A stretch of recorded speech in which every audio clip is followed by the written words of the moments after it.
अब चैप्टर 4 में ही हम अगला टॉपिक देखेंगे। दो आवेशी चालकों को एक दूसरे से जोड़ने पर आवेशों का पुनर्वितरण, रीडिस्ट्रीब्यूशन ऑफ चार्जेस।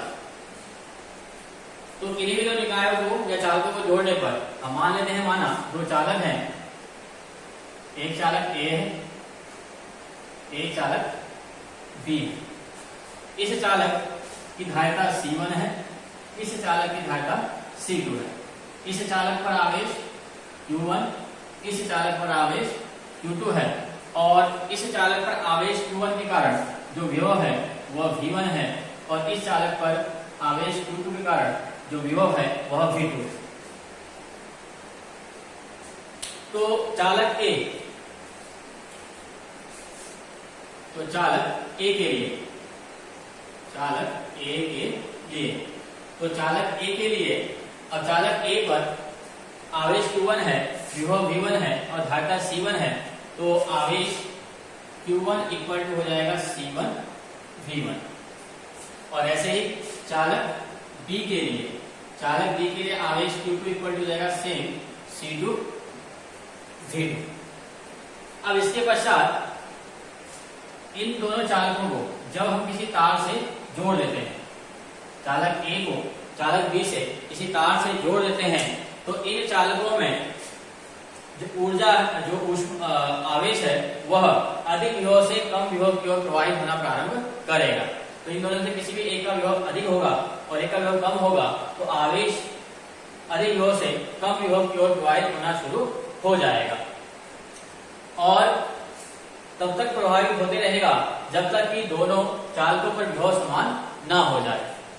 किन्हीं भी दो चालकों को परस्पर जोड़ने पर उनमें आवेशों का पुनर्वितरण होगा और पुनर्वितरण के पश्चात दोनों चालकों के जो विभव हो जाएंगे जोड़ने के पश्चात वह उभयनिष्ठ विभव भी हो जाएगा।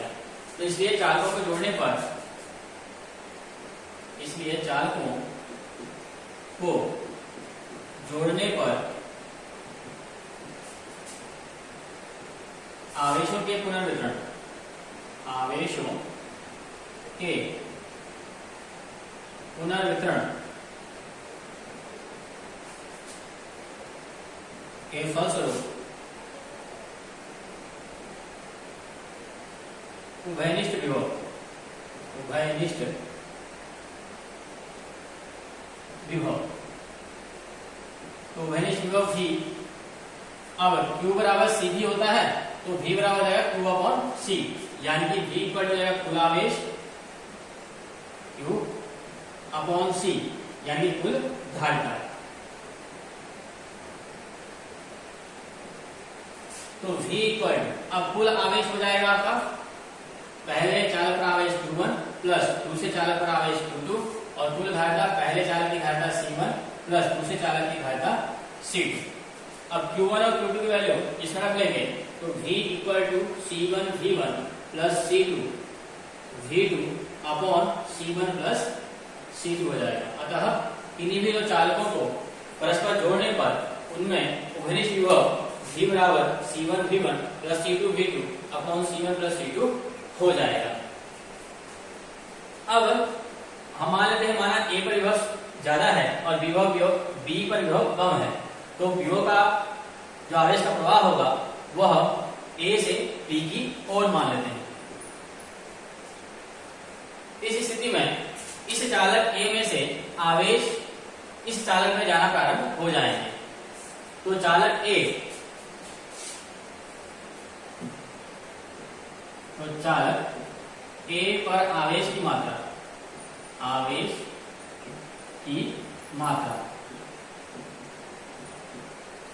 तो दोनों चालकों को जोड़ने पर A में से कुछ आवेश यहां चले जाएंगे, तो हम मान लेते हैं, माना इस पर आवेश हो गया Q1 डैश।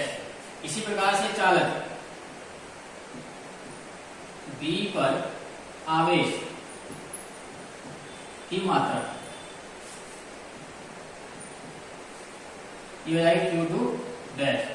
अब चूंकि हमने दोनों चालकों को परस्पर जोड़ लिया है, अब जोड़ने पर A में से आवेश B में चले गए हैं, तो इस पर आवेश Q1 डैश और B को कुछ आवेश A से प्राप्त हो गए हैं और जोड़ने के पश्चात इन दोनों का उभयनिष्ठ विभव भी हो जाता है। तो अतः चालक A पर जो आवेश की मात्रा हो जाएगी Q1 डैश इक्वल टू हो जाएगा घाटा C1 और उभयनिष्ठ विभव V। इसी प्रकार से Q2 पर चालक B पर आवेश की मात्रा Q2 डैश इक्वल टू हो जाएगी C2 V उभयनिष्ठ विभव।